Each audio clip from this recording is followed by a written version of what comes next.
ভক্তের ভগবান শ্রীকৃষ্ণ।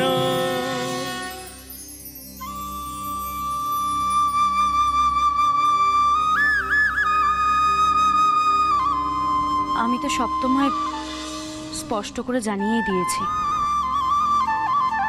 এরপর আমার মনে হয় না তোমার সাথে আমার কোনো কথা থাকতে পারে। ও রাধামা, কানাই কি বলতে চাইছে সেটা একবার শুনে গেলে দোষ কি? বুড়িমা, খেয়া পার করে সবাই মথুরা চলে গিয়েছে, আমরাই শুধুমাত্র এখানে আছি। এরপর যদি ননি নষ্ট হয়ে যায় তাহলে কিন্তু মা খুব বকবেন। চলো।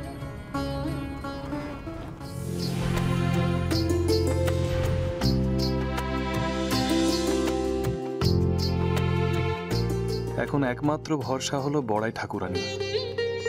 সে যদি রাধার মন থেকে সব অভিমান মোছাতে পারে তবেই শান্তি। কি ঝকমারি কাজ রে বাবা, এই জল বই নিয়ে আসা। ওই রাজার বেটি আচ্ছা বিপদে ফেলে গেল তো। সত্যি বাবা।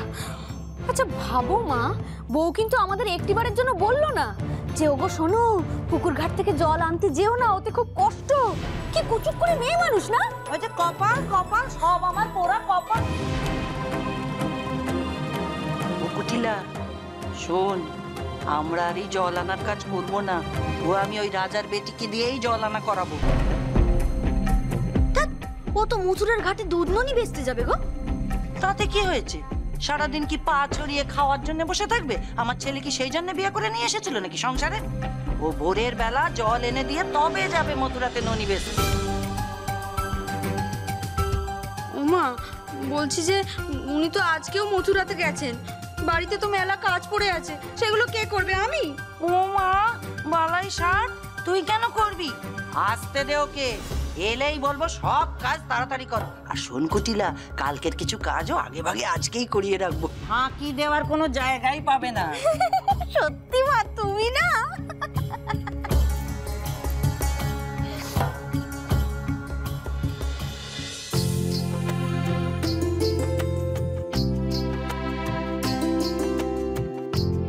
রাধার ননদ আর শাশুড়িকে শিক্ষা দেওয়া দরকার। ওরে বাবা, দাঁড়া দাঁড়া দাঁড়া দাদা, এখানে রাজা দুলালি নামে কি করে বলতো? আচ্ছা আচ্ছা যা ওরে বাবা রে, পড়ে যাচ্ছি তো। আরে কই দাদা, আমাকে ধরবি তো? আরে আমি তোমাকে কি করে